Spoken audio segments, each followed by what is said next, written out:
বাংলা। বিরুমেলা রয়েছে আপনাদের সঙ্গে। নিউজ 18 প্রাইমের শুরুতে যে খবরে নজর, গণনা পরিস্থিতিতে করা নজর মমতা অভিষেকের।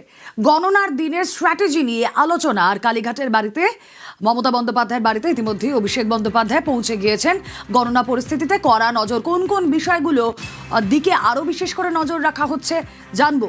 প্রতিনিধি আবির ঘোষাল রয়েছেন সঙ্গে। আবির, দেখো, তুমি জানো যে গতকালকেই তৃণমূল কংগ্রেসের তরফ থেকে মমতা বন্দ্যোপাধ্যায় একটা ভিডিও বার্তা দিয়েছেন এবং সেখানে তিনি উল্লেখ করেছেন প্রার্থী থেকে শুরু করে যারা এজেন্ট রয়েছেন তাদেরকে কি ধরনের দায়িত্ব পালন করতে হবে, কি ভূমিকা রয়েছে তাদের, এবং এই সংক্রান্ত বিষয়ে বোঝানোর জন্য তিনি নিজে গতকালকে আমরা দেখলাম যে তিনিও বাকি প্রার্থীদের মতো ফাঁকাবাদ সেখানে তিনি চলে যান এবং আমরা দেখেছি নেতাজি ইন্ডোর যে গণনা কেন্দ্র রয়েছে বা রাজ্যের একাধিক জায়গাতেও বিভিন্ন জায়গায় তৃণমূল কংগ্রেসের প্রার্থীরা, কাউন্টিং এজেন্টরা তারা পৌঁছচ্ছেন। বিভিন্ন জায়গাতে প্রার্থীদের সঙ্গে যোগাযোগ রাখা, তাদের যারা এজেন্ট রয়েছেন তাদের সঙ্গে যোগাযোগ রাখা এবং গণনার দিন কি ধরনের অবস্থার মধ্যে দিয়ে কাউন্টিং এজেন্টদেরকে যেতে হবে সেই সংক্রান্ত বিষয়ে যাবতীয় যে খোঁজ খবর রাখা এবং কি ভূমিকা তাদেরকে পালন করতে হবে সেইটি নিয়ে মূলত হচ্ছে তৃণমূল কংগ্রেসের দুই শীর্ষ ব্যক্তি তারা খোঁজ খবর রাখতে শুরু করেছেন এবং জেলা সভাপতি থেকে শুরু করে যারা নির্বাচন পরিচালনার কাজেও যুক্ত তাদেরকেও যথাযথভাবে নির্দেশ দলের শীর্ষ নেতৃত্বের তরফ থেকে পাঠানো হচ্ছে। সঙ্গে থাকো আবির।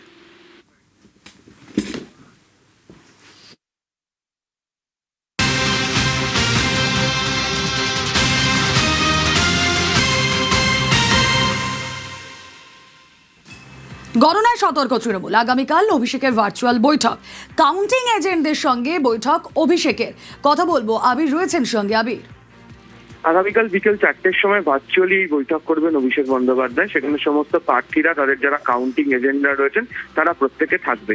গণনা নিয়ে ইতিমধ্যেই সতর্ক তৃণমূল এবং তাদের বক্তব্য যে বহু জায়গাতে কারচুপির ঘটনা ঘটানো হতে পারে এবং একদম শেষ মুহূর্ত পর্যন্ত, যতক্ষণ না পর্যন্ত দলের শীর্ষ নেতৃত্বের তরফ থেকে বলা হচ্ছে ততক্ষণ পর্যন্ত কেউ যেন কাউন্টিং এর যে টেবিল সেটা যেন ছেড়ে যাতে চলে না আসেন। একই সঙ্গে হচ্ছে যারা কাউন্টিং এজেন্ট হিসেবে থাকবেন তাদেরকে কোন কোন বিষয়ে নজর রাখতে হবে, কি ভূমিকা তারা পালন করবেন সেই বার্তাও আগামীকাল বিকেল 4টের সময় ভার্চুয়াল বৈঠকে অভিষেকের তরফ থেকে প্রার্থী সহ এজেন্টদেরকে বুঝিয়ে দেওয়া হবে। বেশ।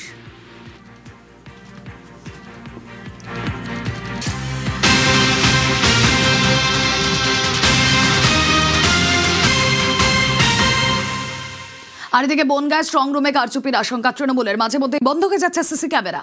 অভিযোগ বনগাঁ উত্তরের তৃণমূল প্রার্থী বিশ্বজিৎ দাসের। কথা বলবো, অনিরুদ্ধ প্রতিনিধি রয়েছেন আমাদের সঙ্গে। অনিরুদ্ধ, কি অভিযোগ আসছে? দেখো রুমেলা, একদমই গতকাল তৃণমূল কংগ্রেসের নেত্রী মমতা বন্দ্যোপাধ্যায়ের নির্দেশের পরে তৎপর হয়েছে তৃণমূল কংগ্রেস এবং আজ বনগাঁ উত্তর কেন্দ্রের তৃণমূল কংগ্রেস প্রার্থী বিশ্বজিৎ দাস বনগাঁ দীনবন্ধু মহাবিদ্যালয়ের স্ট্রং রুম পরিদর্শনে এসেছিলেন এবং তিনি থাকাকালীন স্ট্রং রুমের যে সিসি ক্যামেরা ডিসপ্লে রয়েছে সেই ডিসপ্লে বোর্ড অফ হয়ে যায়।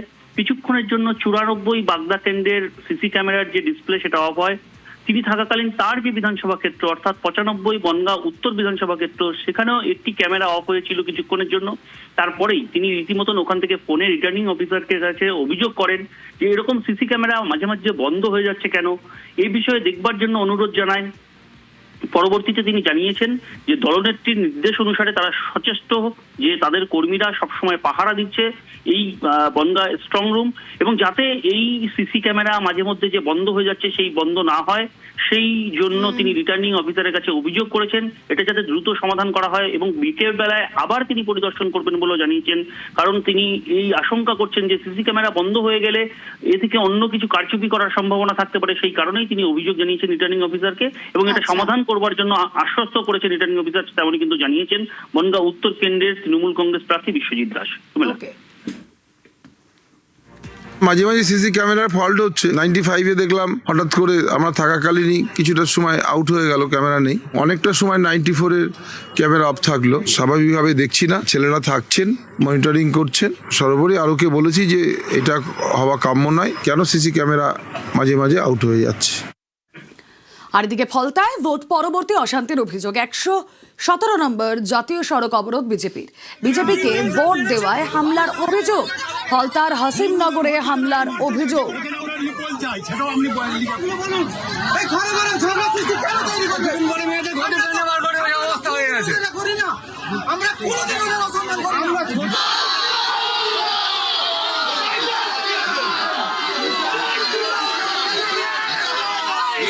তৃণমূলের বিরুদ্ধে অভিযোগ বিজেপি।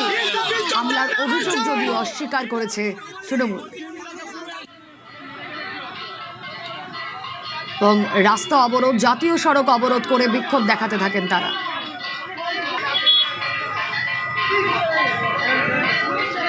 অর্পণ প্রতিনিধি রয়েছেন সঙ্গে। অর্পণ, লেটেস্ট কি আপডেট? দেখো, এই মুহূর্তে রাস্তা অবরোধ উঠেছে এবং তুমি জানবে যে পুলিশ যে অবজারভার অজয় পাল চৌধুরী তিনি ঘটনাস্থলে আসেন এবং যারা অভিযোগ করছেন তাদের অভিযোগ লিখিত আকারে নেন। পাশাপাশি দুই প্রার্থী অর্থাৎ বিজেপির প্রার্থী এবং তৃণমূল কংগ্রেসের প্রার্থী তারা ঘটনাস্থলে আসেন এবং এই অভিযোগ খতিয়ে দেখে যদি কেউ এই ঘটনার সঙ্গে যুক্ত থাকে তৃণমূল কংগ্রেসের, তাহলে তার বিরুদ্ধে আইনানুগ ব্যবস্থা গ্রহণ করা হবে এমনটাই জানানোর পর প্রায় 1.5 ঘন্টা পর 117 নম্বর যে জাতীয় সড়ক সেই জাতীয় সড়কের অবরোধ ওঠে, যেখানে অভিযোগ করা হচ্ছে যে ফলতা বিধানসভা কেন্দ্রের বঙ্গনগর 2 নম্বর গ্রাম পঞ্চায়েতের হাসিমনগর এলাকায় এই ঘটনা ঘটে। ইসরাফিল চকদার তার বিরুদ্ধে এই অভিযোগ উঠেছে এবং তিনি ঘটনাস্থলে গিয়ে মারধরের অভিযোগ আসে। যদিও তৃণমূল কংগ্রেসের পক্ষ থেকে ভোটের জন্য এই ঘটনা সেটা অস্বীকার করা হয়েছে এবং তারা জানিয়েছেন যে তাদের এক যে কর্মী নেতা তাকে খুঁজতে গিয়েছিলেন এবং সেখানে গিয়ে কোনো রকম কাউকে মারধর করার ঘটনা ঘটেনি। যদিও এই ঘটনাকে কেন্দ্র করে ব্যাপক উত্তেজনা ছড়ায়। পরিস্থিতি সামাল দিতে ঘটনাস্থলে পুলিশ ও কেন্দ্রীয় বাহিনীর জওয়ানরা যান এবং পরবর্তী সময়ে সেই ঘটনার পুনরাবৃত্তি হবে না বলে জানানো হয়, তারপরেই এই অবরোধ ওঠে। বেশ, এই গ্রামে ভোট হতো ডাইনি আজকে ইসরাফিল সর্দার দল বল নিয়েছে, মা বোনদের মারধর করেছে। ওকে আগে অ্যারেস্ট করুক, তারপরে অন্য কথা। আইসি সাহেব আছেন, ডিএসপি সাহেব আছেন, দুজনকেই বলা আগে অ্যারেস্ট করে নিয়ে আসুন ওকে। এত বড় স্পর্ধা কোথায় হয়? ওই বাজার গরম করে কোনো লাভ নেই, সম্পূর্ণ মিথ্যে অভিযোগ। ওদের দোকানে মানে চাবি কেউ কেড়ে দিয়েছিল, সঙ্গে সঙ্গে চাবি ফেরত দিতে বলেছি। মনোজ কুতি বলে ওর একটা মানে দোকান আছে হাসিমনগর মোড়ে, দোকানটা এটা কেউ বলতে বন্ধ করতে চাবিটা মধ্যে প্রধান বলে একটা ছেলে রেখেছিল, সঙ্গে সঙ্গে দিয়ে দিতে বলেছি। নিউজ ফ্ল্যাশ নিবেদন করছে সাফেদ ডিটারজেন্ট পাউডার। সাফেদ 500 গ্রাম মাত্র 40 টাকায়। अक्कड़ बक्कड़ बम्बे बो। বাড়িতে কোন টিএমটি লাগিয়েছো? মাইথন স্টিল। তোমার উপর ট্রাস্ট করতে পারি। ওকে। স্ট্রং মানে মাইথন স্টিল।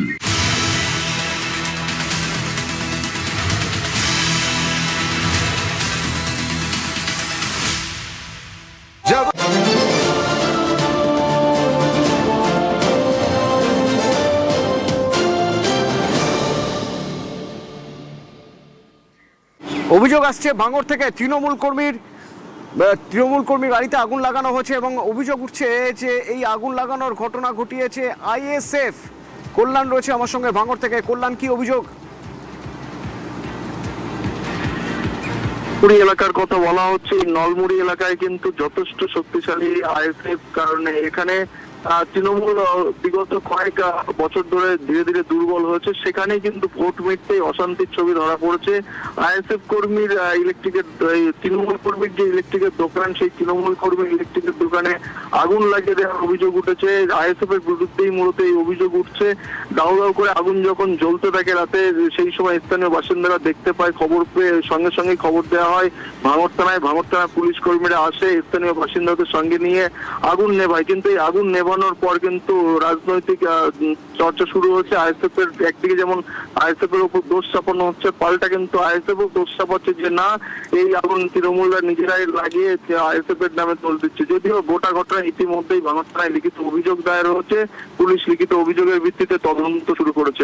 এবার রেস্তোরাঁয় খাবার খেতে গেলে, অনলাইনে খাবার অর্ডার দিতে গেলে বা যারা ক্যাটারিং এর ব্যবসা করছেন তাদের একটু সমস্যা হবে বলতে গেলে সমস্যা আরো বাড়বে। তার কারণ বাণিজ্যিক গ্যাসের সিলিন্ডার প্রায় 1000 টাকা বাড়িয়ে দেওয়া হলো।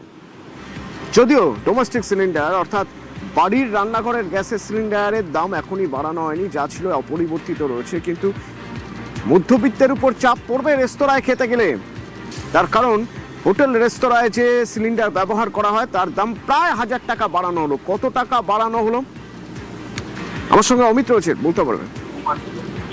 দেখো 994 টাকা দাম বাড়ানো হলো বাণিজ্যিক 30 কেজি গ্যাসের সিলিন্ডারের দাম। রান্নাঘরে যে রান্নার গ্যাস, বিশেষ করে গ্যাসের দাম অপরিবর্তিত থাকলেও বাণিজ্যিক গ্যাসের দাম, যেটা 19 কেজি সিলিন্ডার, যেটা মূলত কোনো রেস্তোরাঁ বা স্ট্রিট ফুডের দোকান বা কোনো ফাস্টফুডের দোকানে যেটা ব্যবহার করা হয়ে থাকে, তার দাম এক ধাক্কায় 994 টাকা বাড়ানো হলো। সেক্ষেত্রে এপ্রিল মাসের 1 তারিখে দাম নির্ধারিত করা হয়েছিল 2208 টাকা, এবং কালকে মধ্যরাতে যে সার্কুলার এসেছে বা বিজ্ঞপ্তি জারি করা হয়েছে তাতে দাম হলো মধ্যরাত থেকে যে দাম লাগু হয়েছে 3202 টাকা, অর্থাৎ 994 টাকা, 1 লাখে কিন্তু দাম বেড়ে গেল 19 কেজি বাণিজ্যিক গ্যাস সিলিন্ডারে। সেক্ষেত্রে স্বাভাবিকভাবেই রেস্তোরাঁ বা ফাস্টফুড বা স্ট্রিট ফুডের যে দোকানগুলো রয়েছে সেখানে কিন্তু তার প্রভাব পড়ে। মধ্যবিত্তের রেস্টুরেন্টে খাবার ক্ষেত্রে বা রেস্তোরাঁ খাবার কেনার ক্ষেত্রে কিন্তু এক্সট্রা মাসুল বা টাকা কিন্তু গুনতে হতে পারে এই দাম বৃদ্ধির ক্ষেত্রে। জানিয়ে রাখবো যদি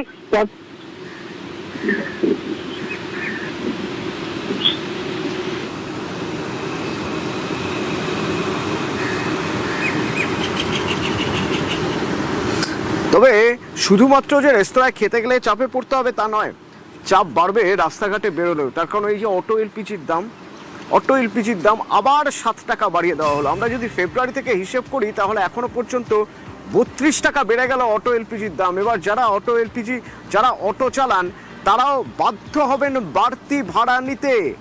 তার কারণ তাদের জায়গাটা, তাদের পরিস্থিতিটা দেখতে হবে। 5 মাসে বা 3 মাসে বলা যেতে পারে, ফেব্রুয়ারি, মার্চ, এপ্রিল, আর আজকে মের 1 তারিখ, এর মধ্যে 32 টাকা বেড়ে গেছে। কিভাবে চালাবেন তারা? তাদের তো ভাড়া বাড়াতেই হবে, আর ভাড়া বাড়ালে তো আম আদমির সমস্যা হবে। এখন কত টাকা হয়েছে অটো এলপিজির দাম, কত টাকা বাড়লো, এবং অটো যারা চালান তারা কি বলছেন? বিশ্বজিৎ রয়েছেন সরাসরি আমার সঙ্গে। বিশ্বজিৎ।